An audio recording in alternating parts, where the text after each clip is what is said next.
کیا آپ نے کبھی یہ سوچا کہ شہد خراب کیوں نہیں ہوتا؟ اس کی کیا وجہ ہے؟ چونٹیاں لائن میں کیوں چلتی ہیں؟ اس کے پیچھے کیا وجہ ہے؟ جڑواں بچوں کی شکل ایک جیسی کیوں ہوتی ہے؟ اگر اب ان سب معلومات کے بارے میں جاننا چاہتے ہیں تو ویڈیو کو اینڈ تک دیکھیے گا۔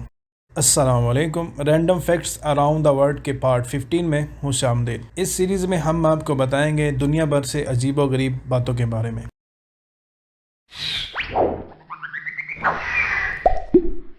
کیا آپ نے کبھی یہ سوچا کہ شہد خراب کیوں نہیں ہوتا؟ ہم اکثر سنتے اور پڑھتے آئے ہیں کہ شہد کبھی خراب نہیں ہوتا، پر اس کے خراب نہ ہونے کی وجہ کیا ہے؟ دراصل شہد کی کم نمی بیکٹیریا کو زندہ رہنے سے روکتی ہے۔ اس کے علاوہ شہد زیادہ تر بیکٹیریا اور حیاتیات کو روکنے کے لیے کافی تیزابیت رکھتا ہے جو دوسرے کھانوں کو خراب کرتے ہیں۔ مزید یہ کہ شہد کی مکھیاں شہد میں اپنا انزائم شامل کرتی ہیں۔ یہ انزائم ہائیڈروجن پیرو آکسائڈ پیدا کرتے ہیں۔ ہائیڈروجن پیرا آکسائڈ ایک ایسا ایجنٹ ہے جو جراثیموں کی نشو و نما کو روکتا ہے۔ کیا شہد خراب ہو سکتا ہے؟ اگرچہ شہد یقینی طور پر ایک سپر فوڈ ہے، لیکن یہ مافوق الفطرت نہیں ہے۔ اگر آپ اسے مرطوب ماحول میں بغیر سیل کے چھوڑ دیتے ہیں تو یہ خراب ہو جائے گا۔ جب تک ڈھکن اس پر رہے گا، اس میں پانی یا کوئی اور چیز نہیں ملائی جائے گی تو شہد کبھی خراب نہیں ہوگا۔ ریل کی پٹریوں کے ارد گرد پتھر کیوں رکھے جاتے ہیں؟ ٹرین بہت تیز چلتی ہے۔ جب ٹرین چلتی ہے تو پٹریاں بہت تیزی سے ہلتی ہیں، جس کے باوجود پٹریاں اپنی جگہ سے ادھر ادھر نہیں ہوتی۔ پتھر کے ٹکڑے پٹریوں پر لچک کا کام کرتے ہیں۔ جب ٹرین پٹریوں سے گزر رہی ہوتی ہے تو پتھر کے ٹکڑے نیچے دب جاتے ہیں۔ جب ٹرین گزر جاتی ہے تو وہ اپنی جگہ واپسی پر آ جاتے ہیں۔ اگر پٹریوں کے ارد گرد پتھر کے ٹکڑوں کی بجائے سیمنٹ یا کوئی اور چیز رکھی جائے تو ٹرین کے گزرنے کی وجہ سے اس میں دراڑیں پڑ سکتی ہیں، جس کی وجہ سے پٹریاں پھسل سکتی ہیں۔ ان پتھر کے ٹکڑوں کا ایک اور فائدہ یہ ہے کہ پٹریوں کے ارد گرد جھاڑیاں بہت کم اگتی ہیں۔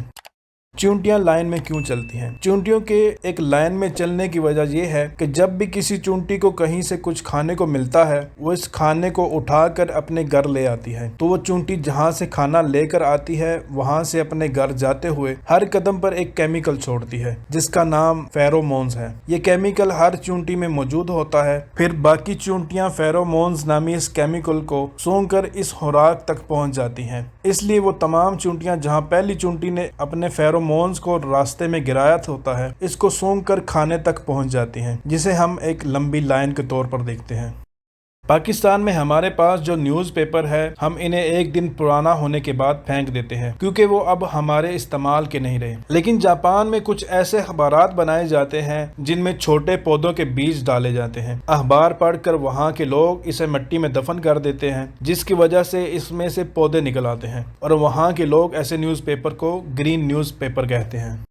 کیا آپ نے کبھی یہ سوچا کہ جڑواں بچوں کی شکل ایک جیسی کیوں ہوتی ہے؟ جڑواں بچوں کی شکل ایک جیسی ہونے کے پیچھے ڈی این اے کا معجزہ ہے۔ بنیادی طور پر ایسا ہوتا ہے کہ جب جڑواں بچے ماں کے پیٹ میں ہوتے ہیں تو شروع میں دونوں بچوں کے جسم کی نشو و نما ایک خلیے سے ہوتی ہے اور ڈی این اے پیٹرن اس خلیے میں پہلے سے موجود ہوتا ہے۔ لیکن جب وہ خلیے ٹوٹ کر دو مختلف خلیے بنتے ہیں تو اس دوران ان دونوں خلیوں میں بالکل ایک قسم کا ڈی این اے پیٹرن بنتا ہے، اور دونوں خلیوں کے ایک جیسے ڈی این اے پیٹرن کی وجہ سے ہمیں دونوں بچوں کی شکل و صورت عادات بھی ایک جیسی دیکھنے کو ملتی ہیں۔ کیا آپ نے کبھی یہ سوچا کہ ہماری آنکھیں کبھی کبھار کیوں پھڑکنا شروع ہو جاتی ہیں؟ سب سے پہلے تو میں آپ سب کو یہ واضح کر دوں کہ آپ کی دائیں آنکھ پھڑکے یا بائیں آنکھ پھڑکے، آپ کی زندگی میں کچھ بھی اچھا یا برا نہیں ہونے والا۔ ہماری آنکھیں تب پھڑکتی ہیں جب ہم تھوڑے سے ذہنی دباؤ میں ہوں، یا کسی چیز سے پریشان ہوں، یا کسی چیز سے ڈر رہے ہوں، کیونکہ ایسی حالت میں ہماری آنکھوں کے گرد کے اعصاب تناؤ کا شکار ہونے لگتے ہیں، جس کی وجہ سے آنکھوں کے ارد گرد موجود رگوں میں بلڈ پریشر بڑھ جاتا ہے، اور جس کی وجہ سے ہماری آنکھوں کی پلکیں لرزنے لگتی ہیں، اور یہ ایک توہم پرستی ہے کہ ہماری آنکھ چھپنے سے کچھ برا ہوا یا اچھا ہوگا۔ کیا آپ نے یہ کبھی سوچا سردی کے موسم میں ہمارے منہ سے بھاپ کیوں نکلتی ہے؟ اس سائنسی عمل کو کنڈینسیشن کہا جاتا ہے۔ یہ بھاپ آپ کی سانس کے درجہ حرارت اور باہر کے درجہ حرارت میں فرق کی وجہ سے پیدا ہوتی ہے۔ آپ کے پھیپھڑوں میں ہوا گرم اور نم ہوتی ہے، لیکن جیسے ہی یہ گرم ہوا سردیوں میں جسم سے نکل کر سرد موسم کے ماحول میں پہنچتی ہے تو فوراً بخارات اور ٹھوس برف کے چھوٹے چھوٹے قطروں کی صورت اختیار کر لیتی ہے۔ یہی وجہ ہے کہ سردیوں میں جب بھی ہم منہ سے سانس خارج کرتے ہیں، اس وقت ہمیں بھاپ نکلتی نظر آتی ہے۔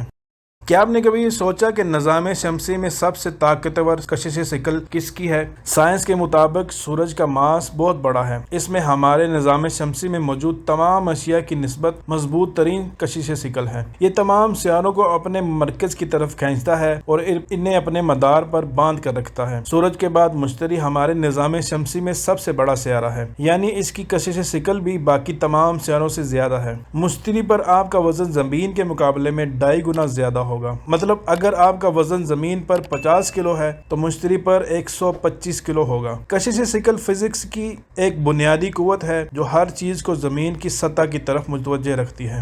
آپ نے دیکھا ہوگا کہ کبھی کبھار آپ کے موبائل کا کور جو ہے وہ پیلا ہو جاتا ہے۔ موبائل کور سلیکون سے بنے ہوتے ہیں۔ سلیکون ایک ایسا پولیمر ہے جو زیادہ استعمال میں لایا جاتا ہے کیونکہ یہ بہت سستا اور لچکدار ہوتا ہے۔ استعمال کے دوران موبائل ہیٹ خارج کرتا رہتا ہے، خاص کر کے چارجنگ کے دوران، جس کی وجہ سے یہ کچھ عرصہ بعد آہستہ آہستہ کور پیلے ہو جاتے ہیں۔ ہیٹ دینے پر پولیمر کا پیلا ہونا، جو کہ پولیمر کی ایک قدرتی خاصیت ہے، اور ایسے بہت سے لوگوں نے یہ افواہیں پھیلا رکھی ہیں کہ موبائل ریڈیشن کی وجہ سے اس کا رنگ پیلا ہوتا ہے، جو کہ سراسر غلط مفروضہ ہے۔ موبائل کور کا پیلا رنگ کیسے ہٹایا جائے؟ اگر آپ موبائل کور کے پیلے رنگ کو ہٹانا چاہتے ہیں تو آپ گھر پر ہی ایک چال اپنا سکتے ہیں۔ آپ اپنے موبائل کور کو بلیچنگ کے اندر 2 سے 3 گھنٹے بھگو کر رکھیں، اس کے بعد دھو کر صاف کر لیں، اس سے کور کا پیلا رنگ ختم ہو جائے گا۔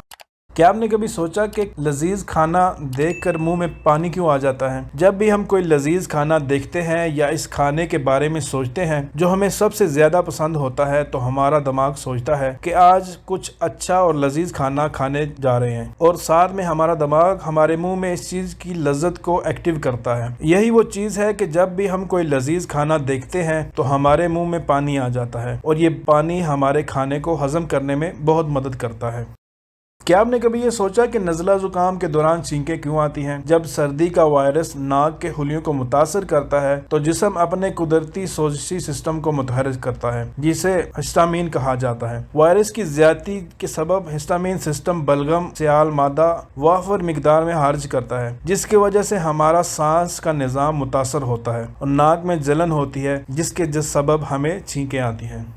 آپ اس بات سے شاید لا علم ہوں گے کہ دوسری جنگ عظیم کے دوران روس اور ریڈ آرمی نے لگ بھگ 20 لاکھ سے زائد جرمن خواتین کی عصمت دری کی۔ زیادتی کا نشانہ بننے کے بعد جرمنی کے تقریباً 4 لاکھ بچے نہیں جانتے تھے کہ ان کا باپ کون ہے۔ یہ دنیا کی مہلک ترین واقعات میں سے ایک ہے۔ کیا آپ جانتے ہیں کہ تتلیاں سردی میں اڑ نہیں سکتی؟ تتلیوں میں اپنے اندرونی درجہ حرارت کو خود سے کنٹرول کرنے کی صلاحیت نہیں ہوتی۔ تتلیوں کو عام طور پر اڑنے کے قابل ہونے سے پہلے ماحول میں تقریباً 28 ڈگری سینٹی گریڈ درجہ حرارت درکار ہوتا ہے۔ یہاں ایک سوال یہ بھی پیدا ہوتا ہے کہ تتلیاں سرد موسم میں کہاں رہتی ہیں؟ زیادہ تر تتلیاں سرد موسم میں درختوں کی کھوکھلی چھال کے نیچے دراڑوں میں چھپ کر اپنا ٹائم پیریڈ گزارتی ہیں۔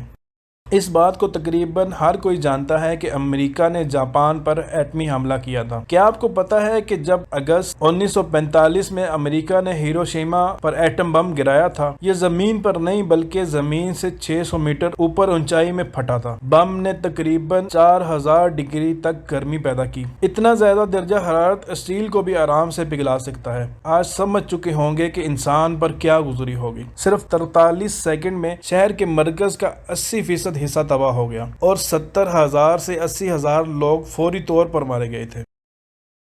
سامعین محترم، یہ تھے کچھ رینڈم فیکٹس۔ امید کرتا ہوں آپ کو بہت سی معلومات ملی ہوگی۔ ویڈیو پسند آئے تو اس کو لائک کیجئے، اور اس طرح کی مزید ویڈیوز کو دیکھنے کے لیے آپ ہمارے چینل کو سبسکرائب کر سکتے ہیں۔ اب میں ملتا ہوں کسی نئی ویڈیو میں، تب تک کے لیے اللہ حافظ۔